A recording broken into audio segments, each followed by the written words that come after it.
the Chairperson, Board of Governors, NIPER, Director NIPER, Professor Kiran Kalia, Professor Basu, Professor Ravi Chandran, Professor V. Nagaranjan, Shri Ashok Pathak, the Registrar, members of the Board of Governors, the Senate, faculty, the graduating students, the parents, distinguished invitees, and guests.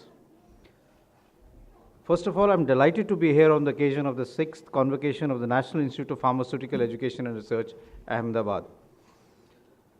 I would like to take this opportunity to congratulate each one of the students and the scholars receiving degrees and awards today, more so because you are being honored in the birth state of the father of the nation, Mahatma Gandhi.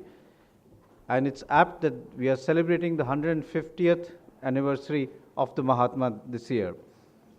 My congratulations also to your parents and teachers who have worked hard so that you could enjoy this day. So I think you as students need to give them a big round of applause.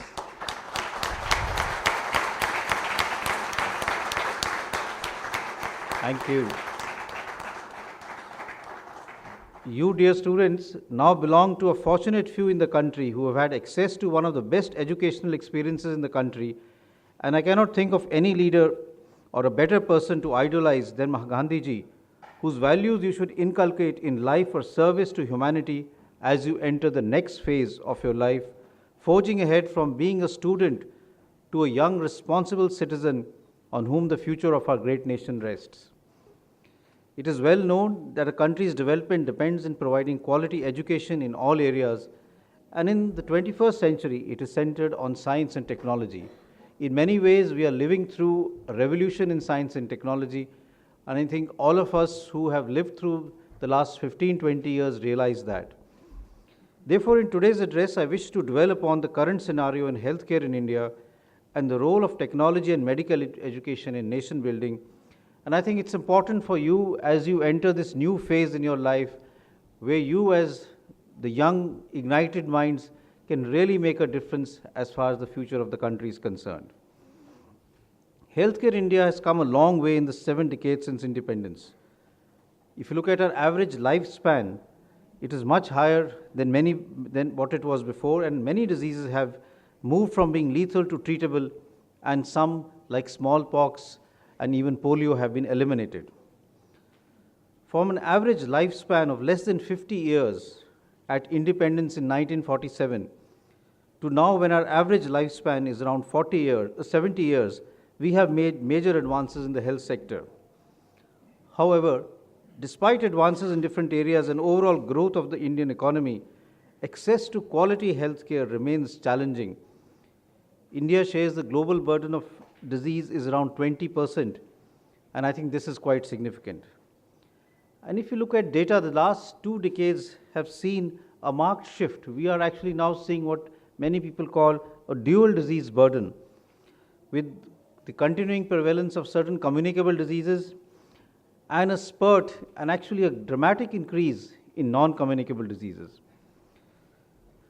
While infectious diseases as a cause of death have reduced significantly in the past 20 years, we are still struggling with some unfinished burden of them.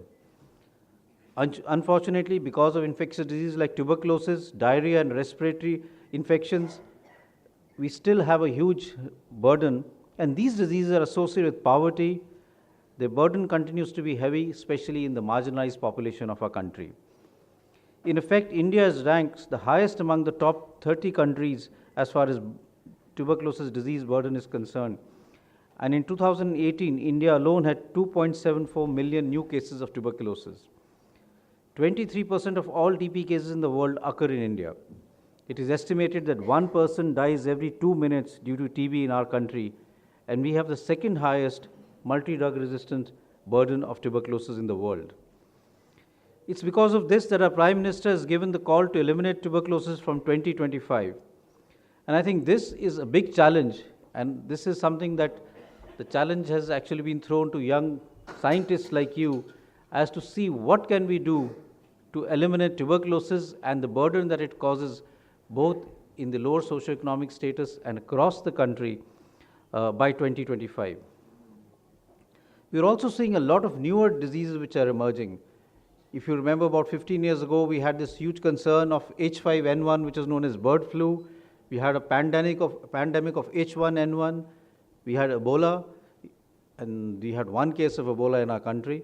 We have Zika virus currently. There was an outbreak in Kerala some time back of the Nipah virus, and we have a MERS coronavirus in Middle East also. So we have a lot of new diseases which are emerging, and this is a challenge in our country as to how do we diagnose and manage them at an early stage. A lot of good work was done as far as the Nipah virus was concerned. It was contained, it was identified, as the virus was identified from the bats, and even the overall genetic analysis and the genome was actually extracted as far as the virus was concerned, and it was found that it is actually linked to the virus from Bangladesh. So a lot of work is being done, but we need to do much more. Along with this, we have an increasing burden of non-communicable diseases. Non-communicable diseases account for almost 60% or 63% of deaths in India in 2016, according to the WHO. And the bulk of these diseases were cardiovascular diseases like heart disease and stroke, and chronic respiratory diseases like COPD and asthma. According to the burden of disease paper, which was published in the Lancet last year in 2017, somewhere around 2003, in India, the national burden of disease shifted from communicable diseases to non-communicable diseases. What that means is that now we tend to see more of non-communicable diseases like heart diseases, strokes, chronic respiratory diseases, cancers, than what we were seeing before 2003. This transition has occurred in different states at a different level. That is why that paper was actually entitled Nations Within a Nation, because transition occurred more rapidly in the southern states, much more slowly in the central part of India. But somewhere around 2003, on an average, we have started seeing more and more of non-communicable diseases, and this has affected what we call the disability-adjusted life year loss also. Also, it's been well noticed that these diseases occur early in our population. For example, if you look at the heart attack amongst Indian, the average age is around 53 years, and this is at least 5 to 10 years earlier than the global population. There is also a steep rise in other diseases like hypertension, diabetes, exposure to ambient and household air pollution. While smoking and alcohol also contribute to the rise of non-communicable diseases, the leading risk factors for daily are actually malnutrition, air pollution, dietary habits, high systolic blood pressure, and high fasting blood sugars. India is actually known as the diabetic capital of the world, and we have over 69 million people with diabetes in India currently. We have more than 1 million smoking-related deaths that occur annually. It's important to realize that many of the diseases, including cancers, are actually preventable. These are what we call lifestyle-related diseases. About a week or 10 days ago, I was giving a talk in DRDO, and one of the persons there asked me that why has this happened? Why are we seeing so much of diabetes, hypertension? This was not there before. He asked me, कि क्या बदल गया है? What has changed? And what I told him was कि हवा बदल गई है, पानी बदल गया है, हमारे जीने का ढंग बदल गया है, बोलचाल बदल गई है, खाना भी बदल गया है. What it basically means is that all these diseases have occurred because of a change in our basic lifestyle. Smoking has gone up. There is increasing prevalence of smoking in the younger age group, in women. Obesity is going up. We are doing a study, we are looking at obesity in children. And we find there is increasing overweight and obesity in young children. And the paradoxical thing is that when we started this study and we started looking at schools, the first few days we went to the government school.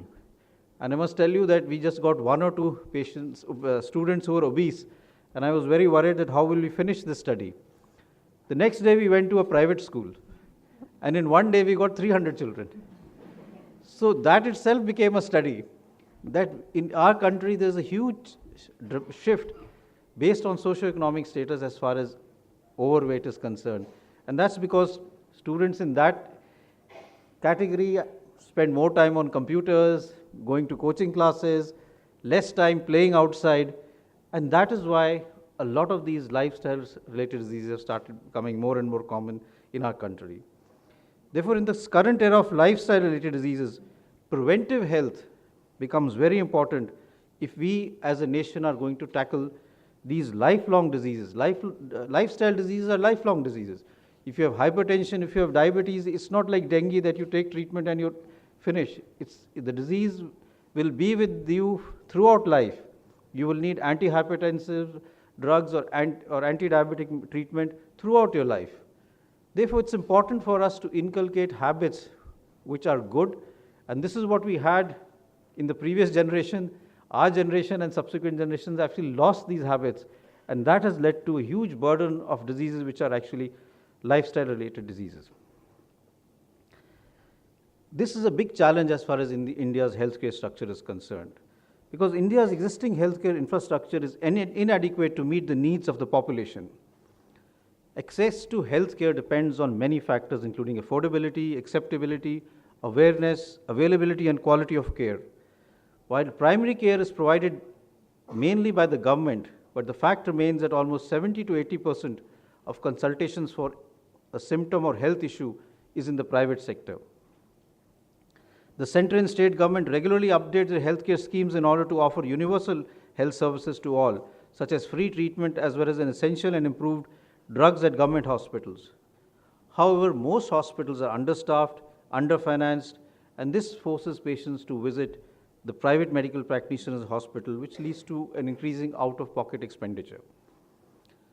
India actually lives in villages, and this is what was even said by Mahatma Gandhi many decades ago. And even today, the population data agrees with this statement. Majority of our Indian population continue to live in villages, although there is a migration which is occurring from rural to urban area, but almost 68% of India continues to be in rural area. And in this part of our country, the infrastructure as far as health is concerned still needs to be improved dramatically. This includes a lack of awareness, screening, diagnosing, the lack of trained surgeons, and affordable technologies. Focus on adding healthcare infrastructure, treatment, and affordable drugs to increase accessibility and decrease public expenditure in rural areas and semi-urban areas is the need of the hour. Even if you look at indoor air pollution, another important issue, 65% of Indian population still use biomass as a mean of cooking. What does that mean? Use wood, cow dung, and dried leaves to cook and keep the house warm. This is associated with significant indoor air pollution because the cooking that is done inside the kitchen is in a poorly ventilated area, and this leads to increasing respiratory and other diseases, not only in the young lady who's cooking, but at times in the child or the newborn child who's also playing or sitting there with the mother while she is cooking. And although a lot of push has been done by the government, by the Ujjwala program to get LPG into villages, I think we need to do a lot in terms of educating the rural masses as to the health effects of using biomass or trying to provide better alternatives, because unless we focus on that, we will continue to have increasing burden of non-communicable diseases. Therefore, an integrated approach is required to bring together all stakeholders in health sector to collectively address the challenges at all stages: prevention, diagnosis, and treatment. A lot is being done by the government. You already are aware of a massive scheme launched by the government in terms of Ayushman Bharat, the National Health Protection Scheme. It is a major initiative by the government where health cover for up to 5 lakhs per family per year is provided, and this covers almost 10.74 crore families. It means almost 50 crore population. It's a very ambitious project.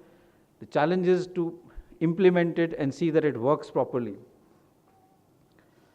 However, a lot needs to be done, and there are other things which have been done, like mobile-based e-health, m-health initiatives on WHO Day, and various other programs which the government of India has launched. But still a lot needs to be done because, like I said, there is a lot of out-of-pocket expenditure. Even if we look at drugs, 70% of out-of-pocket expenditure that occurs in healthcare is directly due to the cost of drugs. Therefore, economists suggest that the government should spend more resources in making drugs affordable to the population. there is a lot being done. Government has opened more Jana Ishudi stores and is establishing a drug distribution system catering to both public sector and private sector hospitals. Drug manufacturing and distribution are guided by the essential drug list, which is periodically updated. Many of us are part of that committee, and we keep on trying to upgrade because newer and new drugs keep coming into the market, which get added on into this essential drug list. There's also a need for government policy to change to facilitate domestic drug manufacturing companies to undertake drug research and innovation, to invent new molecules to address not only the diseases which are prevalent in our country, but also to give the local pharmaceutical industry a standing in the global market.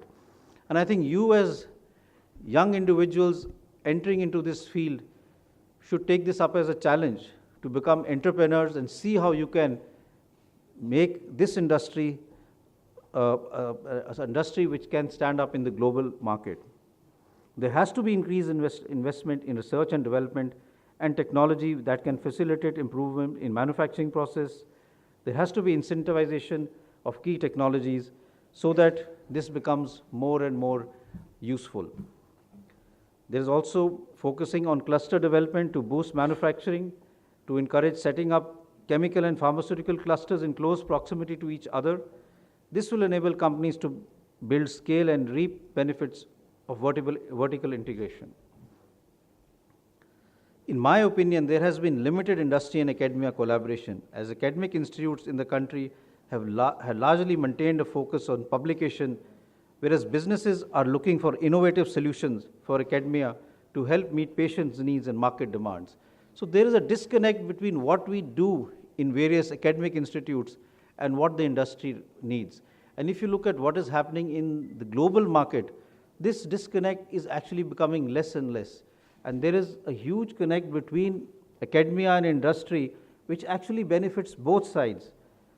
This is something that we need to do. And we need to do this by building scientific foundations in our institutes. We are doing this at the All India Institute of Medical Sciences. We have an MOU now with IIT Delhi, IIT Kharagpur. We are actually giving intramural funding for collaborative research between IIT Delhi and the All India Institute of Medical Sciences, so that researchers from AIIMS New Delhi and IIT Delhi can start talking to each other. They can understand what clinicians need, and they can help in making devices, drugs, delivery systems which are needed in the market. And this, I think, is something that needs to be done at a larger scale. We have to move out of silos and start talking to different people. It could be industry, it could be people in computer sciences, it could be people who are doing biomedical engineering, it could be even mathematicians. We are doing a project which is part of a EU grant, where part of it is actually trying to do a mathematical modeling to see how you can decrease the sample size of a vaccine trial. So we're doing a vaccine study on tuberculosis, a TB vaccine trial, but part of it is with the University of Sheffield and Catalonia University in Sicily. That university is only trying to look at our data and use mathematical modeling to see that instead of a sample size of 500, can we bring it down to 100 and come out with a similar result as far as the vaccine efficacy is concerned. So I think we need to move away from what we were traditionally doing and start talking to people who may not have anything to do with your area, and share ideas and mix with them, because this is how I think science will grow in the future. Institution qualities with a culture are vital to the success of any healthcare education system. And again, in my mind, all world-class institutions imbibe certain common and prominent hallmarks. And these are, firstly, you must have an outstanding faculty recruited based only on merit and without no compromise on their competitiveness. Secondly, enabling procedure for scouting for the best medical students that are available, and we must reach out to them and get them into our scientific institutes. There has to be coexistence of fundamental research and scholarship in synchrony and mutual respect for applied and industry-related research. It is very important to give respect to industry-related research also. We may be doing a lot of fundamental research, but if it is not translational, it actually has no value. Then we must have a promoting and attractive mechanism to get international faculty and students with a strong postdoctoral culture. Most importantly, we must develop a mechanism for secured and regular flow of funds with continuous top-up of new initiatives. I think that is also something very important for research. And we must establish endowments and creation of chairs to attract distinguished and eminent scientists. And that is something that we need to do. We at the All India Institute of Medical Sciences have actually reached out. We have an endowment which is given by Infosys. They've given us 5 crores as an endowment fund for a chair in oncology. And because of that, we get faculty from abroad to spend some time with us, interact with the researchers, write research projects. And last year we had a faculty from the University of Michigan. We are discussing with Tata Trust, and they have promised to give us monies to facilitate our young faculty to go abroad and spend 4 to 6 weeks in various institutes. They will give the money to support it. So if we really look at mechanisms, we can develop systems where there will be endowments, donations, which will help our scientists to really be there at the global platform. And I think that becomes very, very important. But this is not happening in most institutions. And therefore, whatever top Indian academics and research institutions have achieved internationally has been an uphill task. This is basically because of what each one of you has done as faculty to make your institute what it is.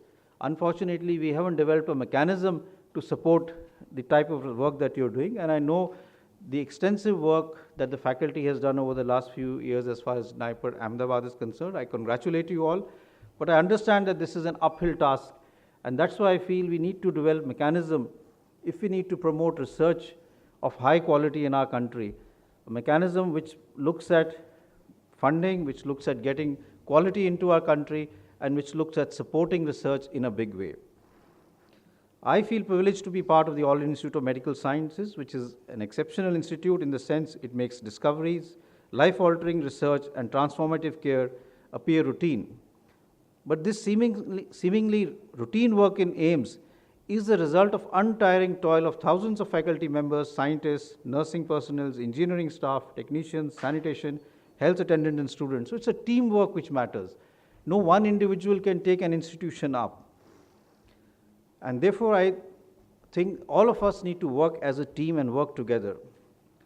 Likewise, the extraordinary community in medical and healthcare institutes such as the new AIIMS, the National Institute of Pharmaceutical Education and Research, the NIPERS, are remarkable examples of transformative treatment that is investment that is bound to have a positive effect on tomorrow's healthcare initiative in India.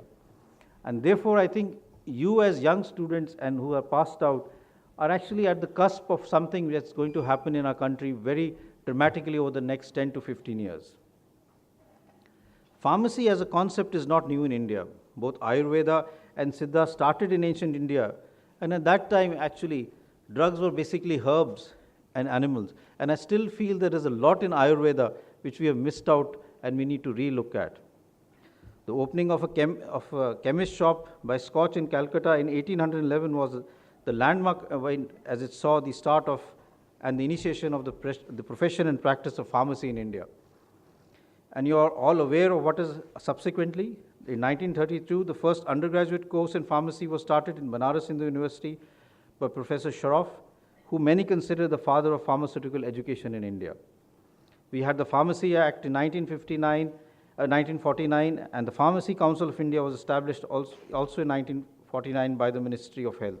So we've come a long way since then in the new NIPERS, in a lot of investment as far as the pharmaceutical industry is concerned. And it is expected that this industry will cross the 30 billion mark by 2021. So there is a huge growth as far as the pharmaceutical industry is concerned, and you are part of this growth. The vision of the Department of Pharmaceutical, Ministry of Chemical and Fertilizers, Government of India, led to the establishment of the 6 new NIPERs in 2007. NIPER Ahmedabad aspires to be an internationally recognized premier center of excellence in teaching, research, and entrepreneurial training, and I congratulate you for that. I was also thrilled to know that NIPER Ahmedabad has established itself as one of the top technological pharmacy research institutes in the country, by attaining the All India #1 rank in TLR, that is Teaching, Learning and Research, and I congratulate you for that, and in Outreach and Inclusivity, with an overall rank of 14 in the Government of India NIRF 2018 ranking, which was done by the ministry, the MHRD ministry.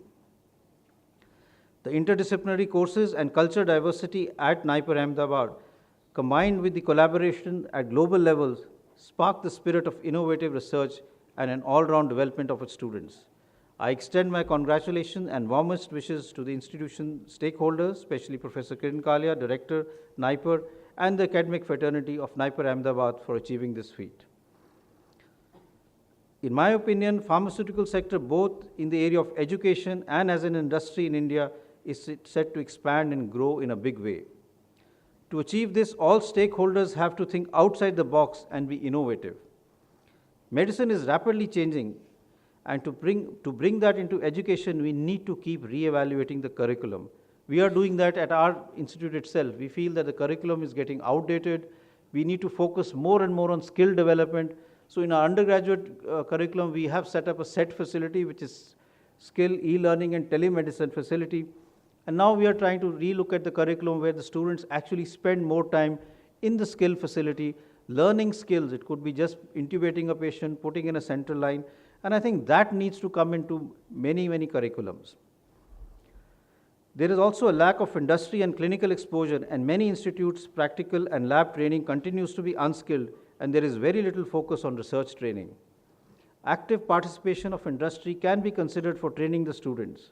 Technology needs to be incorporated more and more into the training so that pharmacists can play an important role in the health sector. We need to provide training to meet the diverse needs of society and achieve excellence in pharmaceutical education and research, and I think that is one of the missions that NIPER has. Dear graduating students, you must realize that the noble values of caring and sharing of knowledge and sacrifice have prevented human society from degeneration and extinction. As inheritors of a vibrant and healthy society, you must cultivate an intense concern for human development, constantly expanding your knowledge, learning to collectively work in a team, and forever be guided by higher ethical values, beyond the boundaries of narrow and partisan outlook. Today, let me present you with some challenges. Stretch beyond the limits of your abilities and reach out beyond your comfort zone. Think big and progress with self-confidence that your alma mater has instilled in you. If you truly want to make India a superpower globally, it is time to undertake some conscious efforts in that direction, and I think you as the young generation need to really work and think of that and have big dreams. With these words, I wish you all the wisdom, success, and true sense of fulfillment to reach your cherished goals and ideals. Jai Hind.